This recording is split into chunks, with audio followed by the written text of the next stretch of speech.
नमस्कार, मैं ललित। और मिडिल ईस्ट को लेकर बहुत सारे सवाल दरअसल अब खड़े होने लगे हैं। ईरान और जिस तरह से अमेरिका के बीच तनाव चल रहा है, बहुत सारे सवाल हैं कि ट्रंप और मुनीर के धोखे से खामनेई दरअसल कैसे निपटने वाले हैं। अब ट्रंप का तो समझ में आता है, मुनीर का धोखा क्या है ये भी आपको बताएंगे। पाकिस्तान क्या कोई खिचड़ी पका रहा है? ऊपर कुछ और नज़र आ रहा है, अंदर खाने कुछ और, क्योंकि बड़ा कनेक्शन है पाकिस्तान और ईरान के बीच, वो भी आपको बताएंगे। वो डर कौन सा है कि यूएस को रोक रहा है? अरे सब कुछ तो लेकर पहुंच गए, असलाहा लेकर पहुंच गए, पूरा का पूरा चलता फिरता जो एक युद्ध का मैदान है वो वहाँ पर लेकर पहुँच गए। कह रहे हैं दूसरा युद्ध का मैदान और बुला ले रहे हैं। उसके बावजूद भी कौन सी चीज़ है जो रोक रही है? और क्या इन सब के बीच ट्रंप की, हालांकि एक महत्वपूर्ण बैठक होने वाली है, ट्रंप उस वजह से भी अटके हुए हैं क्योंकि उसमें ज़्यादातर जो कंट्रीज़ हैं वो अरब कंट्रीज़ हैं। वो महत्वपूर्ण बैठक है। बोर्ड ऑफ पीस जो उन्होंने बनाया, पीस बोर्ड जो भी उन्होंने बनाया है, उससे पहले अगर कहीं हमला कर देंगे तो पीस कहां से रह गई? तो आखिर वो कौन सा डर है जो यूएस को रोक रहा है?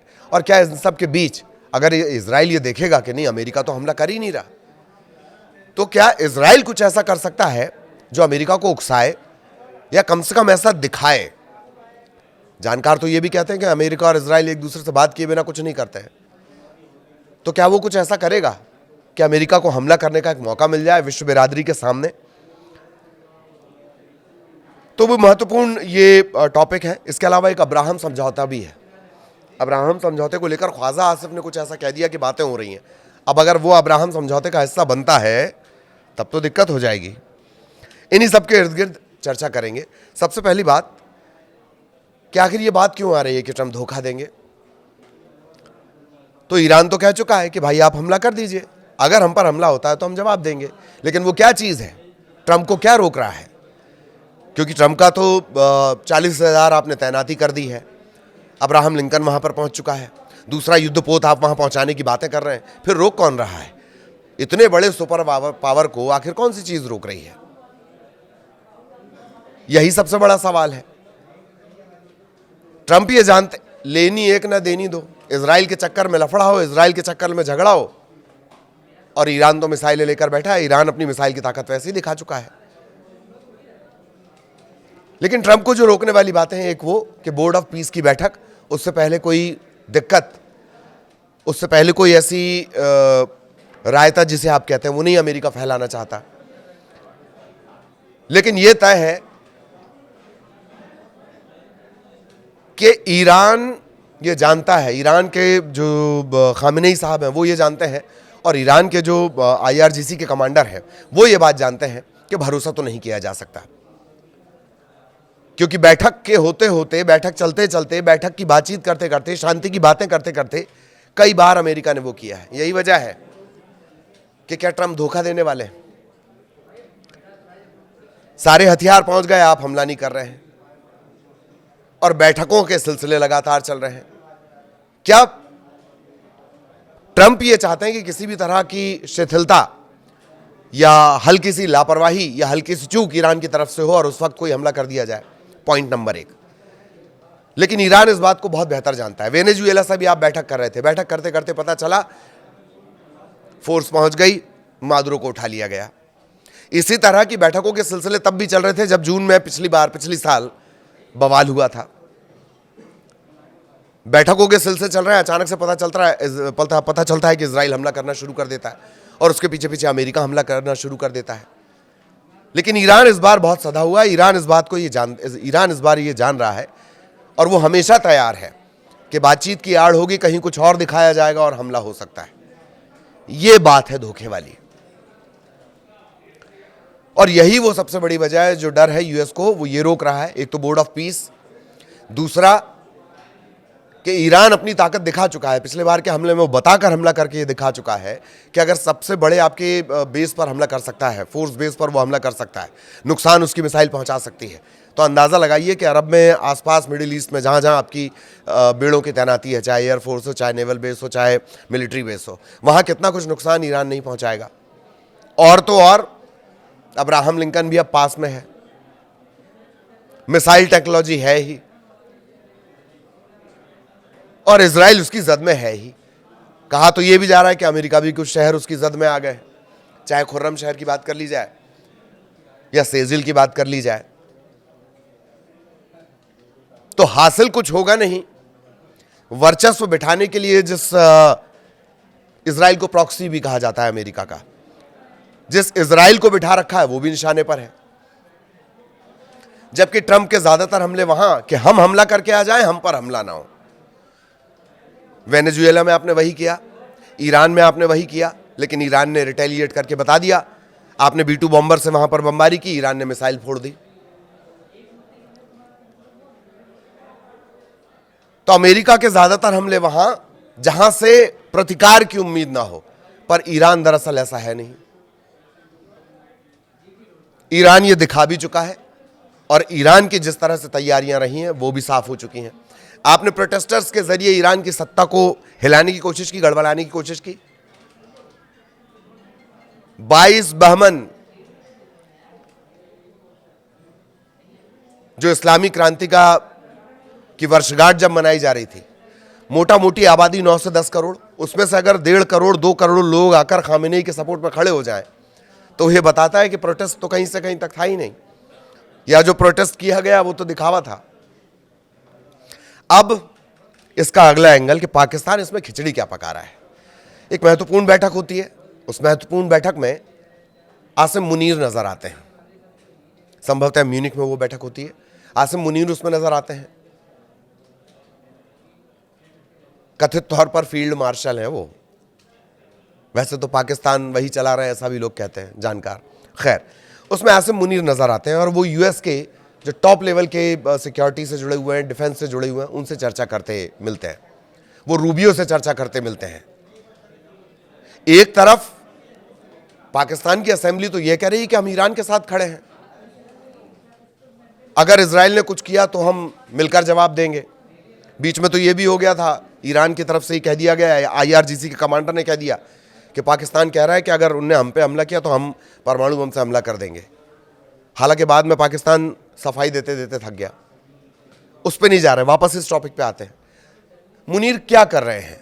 एक तरफ तो आपकी असेंबली ये कह रही है, पाकिस्तान ये कह रहा है कि मुस्लिम बंधुत्व है वो, कि हम फलस्तीन के साथ या हम ईरान के साथ पूरी तरह खड़े हुए हैं। फिर आसिम मुनीर क्यों जा रहे हैं? बार बार जा रहे हैं, बार बार बुलाए जा रहे हैं। वो उस बैठक का हिस्सा नहीं है, स्पेशल चॉपर से उन्हें बुलाया जा रहा है। क्या वजह हो सकती है? वजह हो सकती है करीब करीब 900 किलोमीटर की सीमा है जो ईरान और पाकिस्तान की लगती है। इसमें बलोच वाला इलाका भी है, इसमें काफी सारा वो इलाका भी है जहां ईरान पर जो गुट है, जो ISI समर्थित आतंकी गुट है, उसका नाम मुझे याद नहीं आ रहा है, वो हमला करता रहता है ईरान पर। तो क्या कोई इंटेलिजेंस इनपुट साझा कर रहे हैं मुनीर? एक तरफ आप दिखा रहे हैं कि हम ईरान के साथ खड़े, आपकी संसद ये दिखा रही है, आप अपनी नेशनल असेंबली में इस तरह के प्रस्ताव पास कर रहे हैं। फिर मुनीर बार बार अमेरिका के पास जाके क्या शेयर कर रहे हैं, कौन सा इंटेलिजेंस शेयर कर रहे हैं, और क्यों ना माना जाए कि वो इंटेलिजेंस शेयर कर रहे हैं? इसी वजह से पाकिस्तान का एंगल निकलकर सामने आया है। मुनीर एक महत्वपूर्ण बैठक में शामिल होते हैं, वो भी तब जबकि वो उस बैठक का हिस्सा नहीं थे, अचानक से उन्हें बुलाया जाता है। वो जाते हैं, मुलाकात करते हैं। सैन्य अधिकारी है ना, फील्ड मार्शल है, और यही वजह है कि इस पर डाउट शुरू हो गया। एक और बात है, अब्राहम समझौता 2020 अमेरिका की मध्यस्थता में इजराइल और कई अरब देशों के बीच होता है। इसमें UAE, बहरीन, मोरक्को ये इजराइल को मान्यता दे देते हैं। अगर पाकिस्तान इसमें शामिल होता है तो भविष्य में वो ईरान के साथ सैन्य या कूटनीतिक स्तर पर सहयोग करने की स्थिति में नहीं रहेगा। अब ये बात आ क्यों रही है कि अब्राहम समझौते में शामिल हो रहा है? दरअसल रक्षा मंत्री ख्वाजा आसिफ ने समा टीवी पर एक इंटरव्यू दिया और कहा अमेरिका की तरफ से अब्राहम समझौते में शामिल होने का दबाव है, और इस वजह से ये बातें निकल कर आने। साफ तौर पर कहा कि दबाव पड़ेगा तो हम राष्ट्रीय हितों को देखकर फैसला लेंगे। इस बयान ने एक बार फिर इस बहस को जन्म दे दिया कि फिर तो आप उस कतार में शामिल हो जाएंगे जो इजराइल को मान्यता देती है, और अगर वो इजराइल को मान्यता देती है तो फिर आप ईरान के साथ कैसे खड़े हुए? और यही वजह है ख्वाजा आसिफ के इस बयान का एंगल है, अब्राहम समझौते का जो एंगल है, और आसिम मुनीर का इस तरह से बार बार जाना और अमेरिका के उन अधिकारियों और मंत्रियों से मिलना जो सीधे रक्षा मंत्रालय से जुड़े हुए हैं, डिफेंस से जुड़े हुए हैं। क्या आप बता रहे हैं उस बॉर्डर के बारे में? 900 किलोमीटर, करीब करीब 900 किलोमीटर का जो बॉर्डर होता है वो कम नहीं होता है। इसी तरह से तो अमेरिका के ऑपरेशंस होते हैं ना। कहीं चले जाओ शांति के नाम पर, किसी को उठा लाओ शांति के नाम पर, किसी को भी मार डालो शांति के नाम पर, कहीं दंगा भड़का दो शांति के नाम पर। अमेरिका का तरीका है, जानकार जैसा बताते हैं। अब इन सबसे इतर इजराइल, जैसे ही ईरान की तरफ से कोई रिएक्शन आता है, जैसे ही ईरान अपनी मिसाइलें इजराइल की तरफ तानता है या मिसाइलों से जुड़ी कोई बात करता है, इजराइल सीधे जाता है कहां? अमेरिका के पास। इस बार भी इजराइल अमेरिका के पास गया, बंद कमरे में बातचीत हुई, वो बातचीत बाहर नहीं आई। और इजराइल प्रॉक्सी कहलाता है अमेरिका का। इजराइल ये चाहता है कि अमेरिका जल्द से जल्द हमला करे और ईरान में किसी तरह सत्ता परिवर्तन हो जाए। एक बात और, मुनीर की जिस बैठक का मैं जिक्र कर रहा हूं, जो मिडिल ईस्ट के जानकार जिस पर चर्चा कर रहे हैं अलग अलग, जिस चर्चा का भी मैंने थोड़ी देर पहले जिक्र किया जिसमें मुनीर शामिल हुए थे, उसमें रजा पहलवी भी थे। पहलवी कौन? रजा पहलवी जिनके पिता से खुमैनी ने सत्ता छीनी थी, इस्लामी क्रांति हुई थी। ये शाह हैं वहां के, उस शाह के वंशज हैं रजा पहलवी। उन्होंने खुद को ये दिखाया भी कि अगर ईरान में सत्ता परिवर्तन होता है तो रजा पहलवी वहां पर सत्ता संभालेंगे। ट्रंप ने पहले तो कहा कि हाँ, बाद में कहा कि नहीं, वो नहीं लगता कि वो काबिल है। वापस मुद्दे पर आते हैं। ये मुझे याद आया, इस वजह से मैंने आपको ये पॉइंट और ऐड किया। मुनीर जिस बैठक में शामिल हुए थे जिसका बार बार हम जिक्र कर रहे हैं। खैर, इजराइल पर आते हैं। इजराइल चाहता ये कि जल्द से जल्द ईरान पर हमला हो, ईरान में अस्थिरता लाई जाए, किसी तरह वहाँ सत्ता परिवर्तन हो जाए और फिर जो सत्ता वहाँ पर रहे वो अमेरिका के प्रभुत्व वाली हो, जैसे वेनेजुएला में हुआ। लेकिन ईरान तो बैठा हुआ है, तन के बैठा हुआ है। ईरान तो कह रहा है कि आइए हमला करिए, और आप हमला कर क्यों नहीं रहे हैं?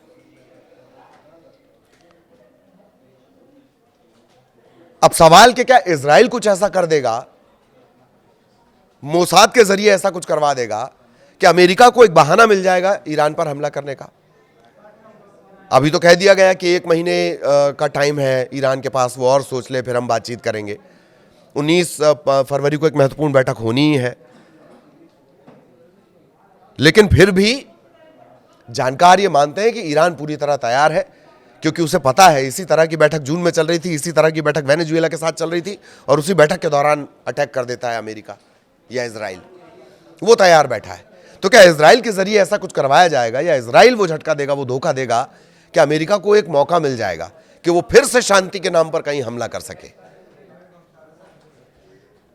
वो फिर से किसी को उसका इंसाफ दिलाने के नाम से कोई हमला कर सके? और अमेरिका फिलहाल इजराइल को रोके हुए है। रोके हुए क्या, कम से कम ये दिखा रहे हैं कि हाँ, हमने इजराइल को अभी रोक रखा है। लेकिन इजराइल चाहता है कि किसी भी तरह जल्द से जल्द हमला हो जाए। उस पूरे मिडिल ईस्ट में आप देख लीजिए कि अब सबसे जो मजबूत है, सबसे बड़ा चेहरा है, सबसे बड़ी फोर्स है अगर उस पूरे इलाके में, तो वो है खामेनी। किसी भी तरह खामेनी को अस्थिर करना, उनकी सरकार को अस्थिर करना।